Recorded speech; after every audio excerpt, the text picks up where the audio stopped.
नमस्कार, मैं हूं मनोज वर्मा और आप देख रहे हैं अटेंशन। और अटेंशन में आज बात होगी बीजेपी में पीढ़ी परिवर्तन। जी हाँ, बीजेपी ने एक बार फिर अपने फैसले से सबको चौंका दिया है। 45 साल के नितिन नवीन को बीजेपी का राष्ट्रीय कार्यकारी अध्यक्ष बनाया गया है और बीजेपी के इस फैसलों को पीढ़ी परिवर्तन से जोड़कर देखा जा रहा है।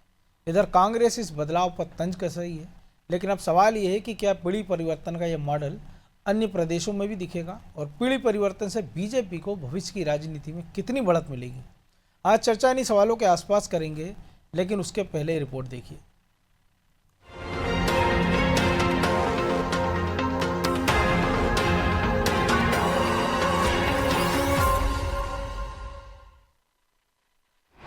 नितिन नवीन को बीजेपी की कमान, युग परिवर्तन पर सियासी घमासान। अक्सर अपने फैसलों से चौंकाने वाली बीजेपी ने फिर हैरान कर दिया है। दूर दूर तक जिनके नाम की चर्चा नहीं थी, वे नितिन नवीन बीजेपी के राष्ट्रीय कार्यकारी अध्यक्ष बन गए हैं। 45 साल की उम्र में नितिन को बीजेपी की कमान देकर पार्टी ने कई संकेत दिए हैं। दरअसल केवल 2 दशकों में ही बीजेपी ने पहली से दूसरी और अब तीसरी पीढ़ी को अवसर दिया है। इससे पहले 1968 में 43 वर्ष की उम्र में अटल बिहारी वाजपेयी और 1973 में 45 वर्ष की उम्र में लाल कृष्ण आडवाणी भारतीय जनसंघ के राष्ट्रीय अध्यक्ष बने थे। 50 से कम उम्र में बीजेपी के राष्ट्रीय अध्यक्ष बनने वालों में इससे पहले अमित शाह थे। वो केवल 49 की उम्र में बीजेपी के राष्ट्रीय अध्यक्ष बन गए थे। हालांकि प्रदेश स्तर पर बीजेपी ऐसे परिवर्तन समय समय पर करती आई है। वहीं नितिन नवीन को कमान मिलने पर बीजेपी नेताओं ने क्या कुछ कहा, वो सुनिए। मेरी अपनी ओर से नितिन जी को बहुत बहुत बधाई। सुयोग्य नेतृत्व है, युवा है, कार्यकर्ता है, संगठन के साथ सरकार का अनुभव भी है। आज के इस दौर में विश्व की सबसे बड़ी पार्टी का अध्यक्ष बनना ये बहुत सौभाग्य की बात होगी। भारतीय जनता पार्टी की सबसे बड़ी खूबी यही है कि भारतीय जनता पार्टी में हर एक व्यक्ति को उचित कार्य मिलता है। उन्होंने युवा मोर्चे से लेकर और अलग अलग प्रदेशों में प्रभारी के रूप में बहुत अच्छा कार्य किया है। वो एक बहुत ही सफल मंत्री हैं। निश्चित रूप से उनका अनुभव पार्टी को और मजबूत करेगा। बीजेपी में नेतृत्व परिवर्तन कोई नई बात नहीं है, लेकिन इस बार बदलाव की धुरी युवा नेता है। इसे हम पीढ़ी परिवर्तन के तौर पर भी देख सकते हैं। अगर मध्य प्रदेश की बात करें तो बीडी शर्मा को जब प्रदेश की कमान दी गई थी तब वो 49 साल के थे, तो पूर्व मुख्यमंत्री शिवराज सिंह चौहान महज 45 की उम्र में सीएम बन गए थे। लेकिन फिलहाल प्रदेश और बीजेपी की कमान अनुभवी और वरिष्ठ नेताओं के हाथों में है। हालांकि इस परिवर्तन पर कांग्रेस तंज कस रही है। भारतीय जनता पार्टी के संगठन ने इस बात को चरितार्थ कर दिया कि जिस तरीके से परिवारवाद को लेकर वो आरोप प्रत्यारोप लगाते आए, वो सिर्फ एक राजनीति को सिद्ध करने का काम करे। और नितिन जो राष्ट्रीय अध्यक्ष बने हैं, उनको उनके पिता 7 बार विधायक रहे, वो भारतीय जनता पार्टी के नेता रहे। ये परिवारवाद को आगे बढ़ाने का काम नौजवानों के कारण कि परिवार से ही एक नौजवान निकालना है, ना कि असंख्य भारतीय जनता पार्टी के कार्यकर्ता होंगे वो जो एक नया नौजवान नेतृत्व देना चाह रहे थे, वो परिवारवाद का नौजवान नेतृत्व देकर उन्होंने इतिश्री करी है। 1980 के बाद बीजेपी ने अटल बिहारी वाजपेयी और लाल कृष्ण आडवाणी का नेतृत्व देखा। उन्होंने बीजेपी में दूसरी पीढ़ी के नेताओं को आगे बढ़ाया, जिनमें नरेंद्र मोदी, अरुण जेटली, सुषमा स्वराज, प्रमोद महाजन, शिवराज सिंह चौहान जैसे बड़े नाम शामिल हैं। हालांकि अब ये सवाल है कि जिस तरह से राष्ट्रीय स्तर पर ये परिवर्तन हुआ है, क्या ये मॉडल प्रदेश में भी देखने को मिलेगा। खैर, बीजेपी का इतिहास बताता है कि पार्टी समय के साथ खुद को ढालती रही है। नितिन नवीन के जरिए शुरू हुआ ये पीढ़ी परिवर्तन अब प्रदेशों में भी नई सियासी लकीर खींच सकता है। ब्यूरो रिपोर्ट, अनादि टीवी।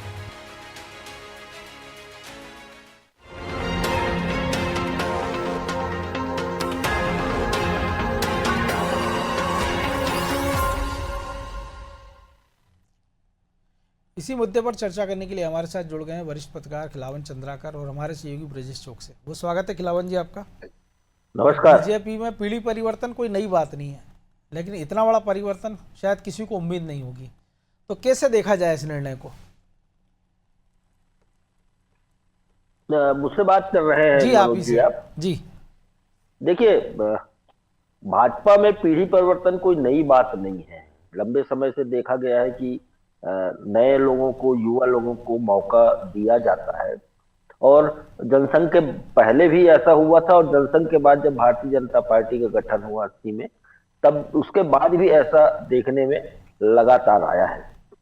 दूसरी महत्वपूर्ण बात ये कहना चाहता हूं कि मैं फिर से दोहरा रहा हूं कि कोई नई बात नहीं है। आपने भाजपा संगठन में भी देखा होगा, राष्ट्रीय स्तर पर भी देखा होगा, प्रदेश स्तर पर भी देखा होगा। चुनाव के समय तो गाइडलाइन जारी कर दिया जाता था संगठन चुनाव के समय कि जिला अध्यक्ष का इतनी उम्र होगी, ब्लॉक अध्यक्ष इतने उम्र के होंगे, इस तरह से निर्धारित कर दिया जाता था। दूसरी महत्वपूर्ण बात, एक और प्रयोग भाजपा में ही हो चुका है कि 75 साल के बाद जो लोग मोदी के समय की बात है, उनके मार्गदर्शक मंडल बना दिया। प्रधानमंत्री बनने के बाद एक मार्गदर्शक मंडल बना के उन लोगों को, बुजुर्ग नेताओं को, लेकिन उसके बाद हमने देखा था 77 साल के येदुरप्पा को मुख्यमंत्री बनाया। मध्य प्रदेश में नागेंद्र सिंह गुड़ को 77 साल की उम्र में टिकट दिया विधायक का। अभी भी ये नियम का पालन नहीं किया जा रहा है। मोदी जी सब 75 से ज्यादा हो गए। बहुत उदाहरण है इस तरह का। नहीं, तो अमित शाह कह चुके थे ना, ये कोई हमने नियम नहीं बनाया था। अब पालन नहीं किया जा रहा है, और ऐसा कोई घोषित नियम नहीं बनाया गया था। एक गाइडलाइन तय की गई थी कि ऐसा करेंगे। एक बात महत्वपूर्ण है कि नितिन नवीन कोई नया चेहरा नहीं है। संगठन के दृष्टिकोण से भी वो छत्तीसगढ़ में पिछले 4 साल से संगठन प्रभारी के रूप में भाजपा के कार्यरत है, और बढ़िया अच्छा संगठन माने जाते हैं। और उसी के कार्यकाल में छत्तीसगढ़ में सरकार भी परिवर्तित हुई, भूपेश सरकार, जिसको बहुत मजबूत माना जाता था, उसमें बदलाव आके आज साव की सरकार है कम से कम। दूसरी महत्वपूर्ण बात तो उसमें ये भी जोड़ना चाहूंगा कि सिर्फ जनसंघ के कार्यकाल में बल्कि आरएसएस से लगातार जुड़ाव उनके पिताजी का भी रहा है, उनके विरासत में रही है, और नितिन नवीन का भी आरएसएस से जुड़ाव रहा है। हालांकि बहुत ज्यादा प्रभाव हम बिहार प्रदेश में आरएसएस का नहीं देखते, लेकिन लगातार उनके पिता जुड़े रहे। लगातार उनके पिता, मुझे जो जानकारी मिली, लगभग 6 बार के वो विधायक रहे हैं, और जनसंघ के जमाने में विधायक रहे। एक बार हिंदू महासभा से भी वो विधायक रहे। इस तरह की बातें सामने आई। तो मुझे लगता है कि नितिन नवीन भी 5 बार के विधायक है, तो अनुभव तो बहुत ज्यादा है। और पीढ़ी परिवर्तन जिस तरह से हम उसको संज्ञा दे रहे हैं, भाजपा में संगठन में पीढ़ी परिवर्तन हो रहा है, तो मुझे लगता है कि ये जरूरी भी है, क्योंकि उम्र दराज लोगों को राजनीति में भाजपा पहले से भी बहुत ज्यादा जो है तवज्जो नहीं देती थी, और अब भी वही क्रम जारी है। तो नितिन नवीन जैसे 45 साल के युवा को यदि राष्ट्रीय अध्यक्ष के, कार्यकारी राष्ट्रीय अध्यक्ष के रूप में नियुक्त किया जाता है, और हो सकता है भविष्य में उनका राष्ट्रीय अध्यक्ष के रूप में वो तो निश्चित तौर पर होना ही है, क्योंकि अभी नहीं तो पार्टी ऐसा रिस्क नहीं लेती, 1 महीने के लिए उन्हीं को चला लेती। लेकिन ब्रजेश जी, ऐसा भी हमने देखा कि पीढ़ी परिवर्तन इतनी जल्दी से हमने नहीं देखा भाजपा में। एक युवा पीढ़ी जरूर आती है, लेकिन जब केंद्र में भी हम देखते हैं कि 50 से लेकर 65 साल तक की उम्र के कई सारे दावेदार थे, और सब मोदी अमित शाह के खास माने जाते थे, चाहे वो भूपेंद्र यादव हो या धर्मेंद्र प्रधान, जिन्होंने हाल ही में अभी बिहार में चुनाव जिताया हो, या शिवराज सिंह चौहान की हम बात कर लें। ऐसे तमाम सारे नेता थे, और ये माना जा रहा था कि इनमें से किसी का नंबर लग जाएगा। लेकिन एकदम ऐसे कार्यकर्ता का नंबर आता है जिसके लिए शायद लोगों को सर्च करना पड़ा होगा कि ये कौन है। और ऐसा परिवर्तन हमने मध्य प्रदेश में भी देखा, लेकिन वो एक साथ हमने देखा था कि शिवराज सिंह चौहान को कमान मिली थी, तो उनकी पूरी टीम में, ये युवा मोर्चा के जितने लोग थे, कैलाश विजयवर्गीय हो, नरेंद्र सिंह तोमर हो, प्रहलाद पटेल हो, अजय बिश्नोई हो, अनूप मिश्रा हो, नरोत्तम मिश्रा हो, वो सबके साथ एक पूरे एडजस्ट हुए थे। और जब दूसरी पीढ़ी परिवर्तन हुआ तो एक सलीके से किया गया कि एकदम सबको घर नहीं बिठाया गया, कुछ को दिल्ली भेज दिया गया, कुछ को मंत्रिमंडल में भेज दिया गया। देखिए मनोज जी, जिस तरह से बीजेपी ने निर्णय लिया है, उसी के लिए तो कहते हैं बीजेपी को पार्टी विद डिफरेंस। तो आप देखिए कि वो बाकी पार्टियों से तो अलग है ही ना। जिस तरह से हम देखते हैं कि बाकी पार्टियों में आपको पता होता है कि क्या होने वाला है, बीजेपी में पता नहीं होता आपको। आपने कहा कि पीढ़ी परिवर्तन किया है, तो आप देखिए कि पीढ़ी परिवर्तन से इससे पहले इन लोगों को घर तो नहीं बिठा दिया है ना शिवराज जी को घर बिठा रहे हैं, ना किसी को घर बिठा रहे हैं। वो है ही ना, पार्टी के मुख्य धारा में है, पार्टी का कामकाज देख रहे हैं, पदों पर हैं, पदों पर हैं। तो ऐसा कुछ नहीं है कि जो एक पीढ़ी बची है या उनसे ऊपर की पीढ़ी है उसको सीधे सीधे मार्गदर्शन मंडल में डाल दिया जाएगा। मार्गदर्शन मंडल एक वो बना दिया। मार्गदर्शन मंडल में कौन लोग गए थे? आप देखिए अडवाणी जी की स्थिति क्या थी, मुरली मनोहर जोशी की स्थिति क्या थी। पीढ़ी परिवर्तन के लिए पीढ़ी परिवर्तन कह सकते हो आप, लेकिन वो आएंगे? उस दौर में पहुंच गए थे, उम्र के उस पड़ाव में पहुंच गए थे कि उनका शरीर वैसा साथ नहीं दे पा रहा। फिर वट वृक्ष की छाया में छोटे पेड़ पनप नहीं सकते ना। हाँ, तो आप देखिए कि वो कर दिया था। लेकिन यहाँ पे देखिए आप, जब जब निर्णय हुआ, चाहे आप देखिए कि जेपी नड्डा के बारे में कोई पूरा देश जानता था क्या? नहीं जानता था। यदि हम नितिन गडकरी को ही ले लो, हाँ, महाराष्ट्र के लोग जानते थे, मीडिया से जुड़े वो लोग जानते थे, बाकी के लोग जानते थे पूरे देश में नहीं। लेकिन नितिन नाम के जितने भी हो, चाहे गडकरी हो चाहे नितिन नवीन हो, ये बीजेपी के लकी साबित हुए हैं। नितिन गडकरी आए, देखिए बीजेपी भी केंद्र में सत्ता में आ गई। इसके बाद आप देखिए कि उनके लिए संविधान में बीजेपी के में बदलाव करना पड़ा, नितिन गडकरी 2 बार रहे, और इसके बाद अब नितिन नवीन आ गए। तो ये भी शुभ संकेत है, क्योंकि इसलिए भी माना जा रहा है कि देखिए आप बिहार में, उत्तर प्रदेश में और पश्चिम बंगाल में एक कायस्थ समाज की बड़ी आबादी है, 2 से 2.5 करोड़ 3 करोड़ के लगभग पूरे देश में है। ये आबादी तो कहीं ना कहीं जो निर्णय लेती है बीजेपी, वो दूरदृष्टि के निर्णय होते हैं, कह सकते हैं आप। पश्चिम बंगाल में चुनाव होने वाले हैं, तो नितिन नवीन का जिस तरह से चयन हुआ है वहाँ फायदेमंद होगा, फिर उत्तर प्रदेश में फायदेमंद होगा। इसके साथ साथ वो अपनी काबिलियत दिखा चुके हैं, लगातार काबिलियत। उपचुनाव में पहली बार विधायक बने थे पिताजी के निधन के बाद। आप इसके बाद देखिए लगातार वो विधायक बनते जा रहे हैं। छत्तीसगढ़ का प्रभार रहा उनके पास, असम का प्रभार रहा उनके पास, बहुत सारी जगह को जहां उन्होंने त्रिपुरा में पहली बार 2 विधायक देकर आए थे, जिता कर लाए थे वो। तो वो देखिए आप, उन्होंने वो अपनी काबिलियत दिखाई है। और मध्य प्रदेश में भी वो युवा मोर्चा के प्रभारी रहे 2010 के कार्यकाल में, जब जीतू जिराती युवा मोर्चा के प्रदेश अध्यक्ष हुआ करते थे। और आप देखिए प्रयोग किया है तो एक भविष्य को देखकर किया है ना। आपने कहा कि एक पीढ़ी, तो जिस तरह से शिवराज जी का आपने उदाहरण दिया, तो शिवराज जी से पहले मध्य प्रदेश की राजनीति में तो तमाम उनके सहयोगी सक्रिय थे। मध्य प्रदेश की राजनीति पे उनको सीनियर ही कह सकते हैं। लेकिन चाहे हम कैलाश विजयवर्गीय की बात कर लें, चाहे अजय बिश्नोई की बात कर लें, वो तो दिल्ली की राजनीति कर रहे थे ना।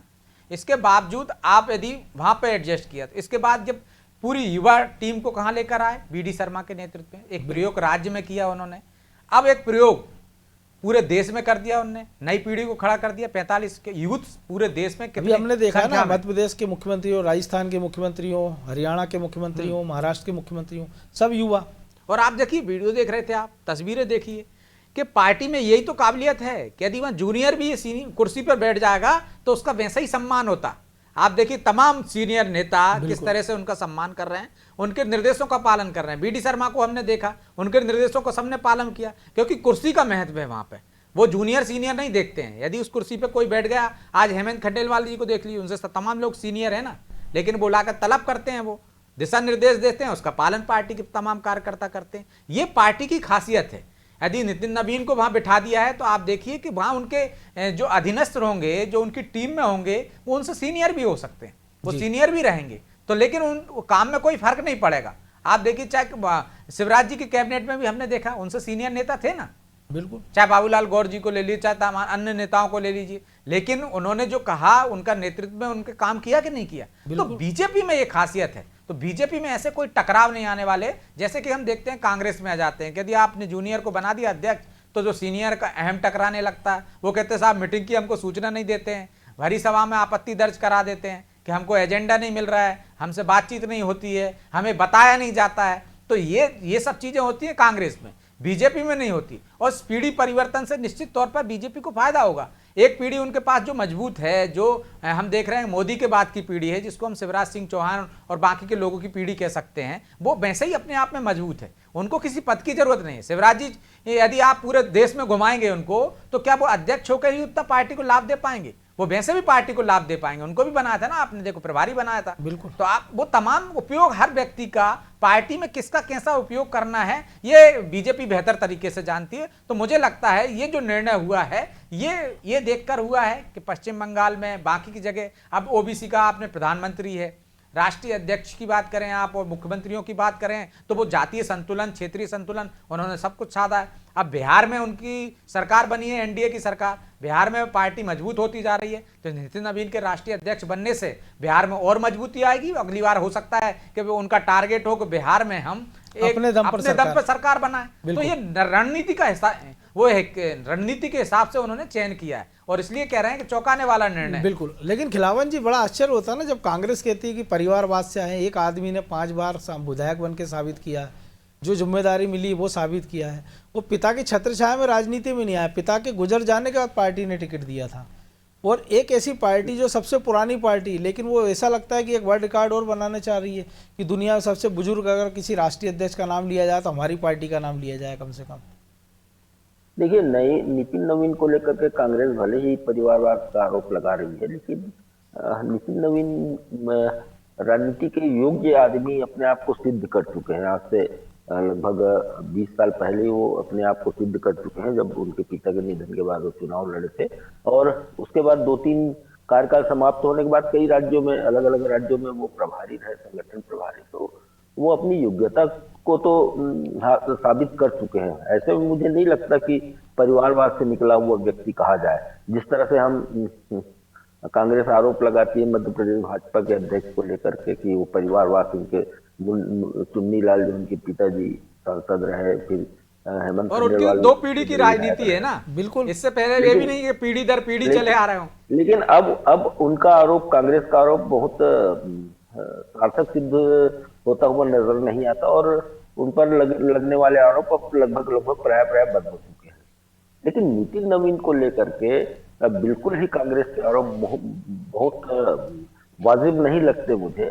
योग्य व्यक्ति हैं, राजनीति में योग्यता को बहुत पुरस्कृत किया जाता है, योग्यता का सम्मान किया जाता है। तो खास तौर पे आरएसएस जैसे संगठन जो है, जो भाजपा संगठन से जुड़े हुए व्यक्तियों को यदि स्थान देते हैं, यदि राष्ट्रीय नेतृत्व करने का मौका देती है यदि पार्टी, तो निश्चित रूप से बहुत बेहतर परिणाम आने वाले दिनों में हो सकते हैं। अभी 5 राज्यों के 26 और 27 दोनों को मिला ले तो 5 राज्यों के चुनाव होने हैं। 26 में ही 2 राज्यों के चुनाव, 25 में ही 2 राज्यों के चुनाव होने हैं 26 में। तो मुझे लगता है कि इन सब बातों को ध्यान में रखते हुए, और जैसा कि ब्रजेश जी ने चर्चा की, कायस्थ समाज लगभग 2.5 करोड़ माना जाता है पूरे देश में, और पहले से ही माना जाता है कि वो भाजपा के समर्थक ही है पूरा कायस्थ समाज जो है। इसलिए मुझे लगता है कि लेकिन खिलावन जी काम भी करना पड़ता है ना। लाल बहादुर शास्त्री भी कायस्थ थे, लेकिन उनके बच्चों के क्या हाल हुए आप देखिए। आप हाँ, चुनाव हारते जा रहे हैं, वो ऐसा नहीं है। मुझे नहीं लगता नितिन नवीन जिस सीट से चुनाव लड़ते हैं वहाँ गिनती के कायस्थ वोटर हैं, ये भी एक दिलचस्प बात है। जातिगत आधार पर उनको योग्यता, जातिगत आधार पर उनको जिम्मेदारी दी गई है, यह नहीं मानता। और जीत का आंकड़ा भी लगातार बढ़ता गया उनका। बिल्कुल बढ़ता गया उनका, जीत का आंकड़ा भी बढ़ता गया। और वाकई में योग्य व्यक्ति है नितिन नवीन भाई। मैं तो एक बार छत्तीसगढ़ में उनसे मिलने का, थोड़ी देर के लिए मिलने का मौका मिला था, लेकिन उनके व्यक्तित्व से ऐसा लग रहा था कि भविष्य में राजनीति में बहुत आगे जाएंगे, और ऐसा ही हुआ।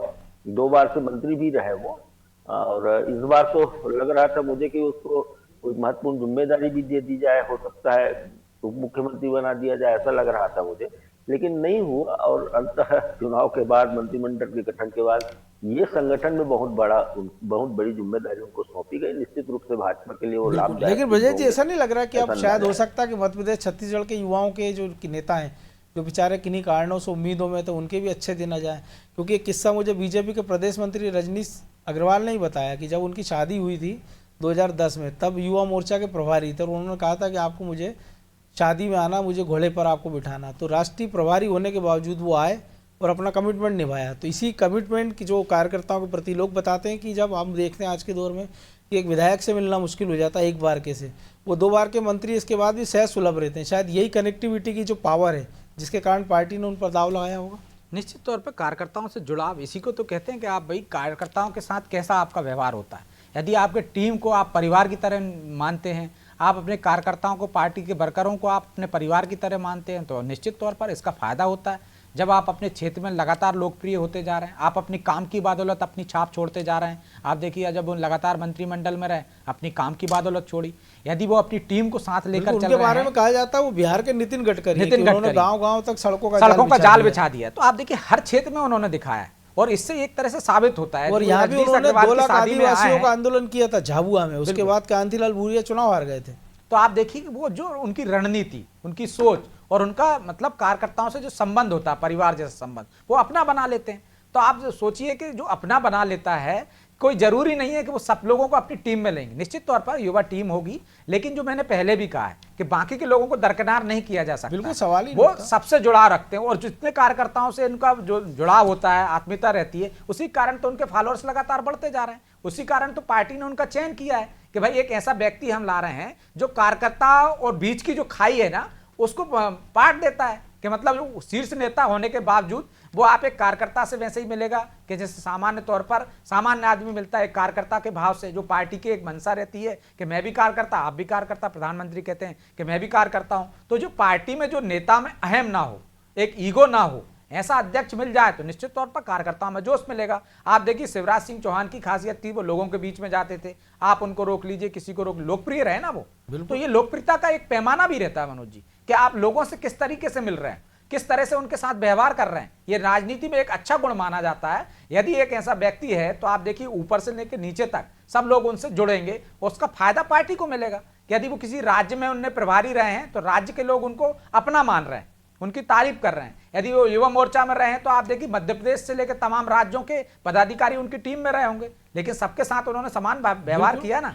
तो क्या आप जितने लोग उनसे जुड़े हैं सब एकदम राष्ट्रीय टीम में आ जाएंगे? ऐसा नहीं होगा। लेकिन वो सबकी क्षमता जानते हैं, सबकी कार्य पद्धति जानते हैं, उसके अनुसार जो जिसकी काबिलियत होगी उसके अनुसार उसका उपयोग करेंगे। कोई जरूरी नहीं कि अपनी टीम में ही लेकर उपयोग करें, वो विभिन्न मोर्चों पर उपयोग कर सकते हैं। भाई पूरा देश उनको देखना है, मध्य प्रदेश में किसका कैसा इस्तेमाल किया जा सकता है, रजनीश जी से बेहतर काम कैसे लिया जा सकता है, या उनकी टीम में जो रहे जिनको वो जानते हैं उनसे बेहतर काम कैसे लिया जा सकता है, उनकी काबिलियत उनको पता होगी ना, तो उसका उपयोग करेंगे वो संगठन में, इसका फायदा पार्टी को मिलेगा। तो ये जो नेता होते हैं, जो कुछ छटके आते हैं या हम कह सकते हैं जो रिले होते हैं, कि जो लोगों से जुड़ जाते हैं। जैसे अटल जी के बारे में कहा जाता है कि अटल जी जब भाषण देते थे तो विरोधी सुनने जाते थे, कांग्रेसी सुनने जाते थे। इस तरह से हमने भोपाल में इनकी रैलियां सुनी है। तो आप देखिए जब अटल जी से ऐसे प्रभावित हो सकते हैं तो नितिन नवीन से यदि उनकी पार्टी के लोग इतने प्रभावित हैं तो इसका फायदा पार्टी को ही होगा, निश्चित तौर पर पार्टी को होगा। बहरहाल वक्त इतना ही था, बहुत धन्यवाद खिलावन जी।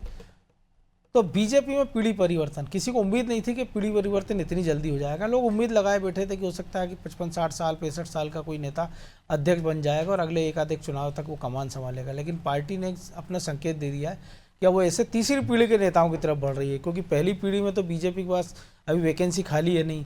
दूसरी पीढ़ी के नेताओं की एक लंबी कतार है जिनको प्रधानमंत्री पद का भी दावेदार माना जा रहा है, और अब पार्टी ने अपनी तीसरी पीढ़ी तैयार कर दी। और दूसरी तरफ एक पार्टी ऐसी है जो अभी अभी अपने जब अध्यक्ष नया चुनने जाती है एक परिवार के बाहर, तो 80-82 साल के आदमी पर ही दाव लगाना पसंद करती है। अटेंशन में आज इतना ही, मुझे दीजिए इजाज़त और आप देखते रहिए अनादि टीवी। नमस्कार।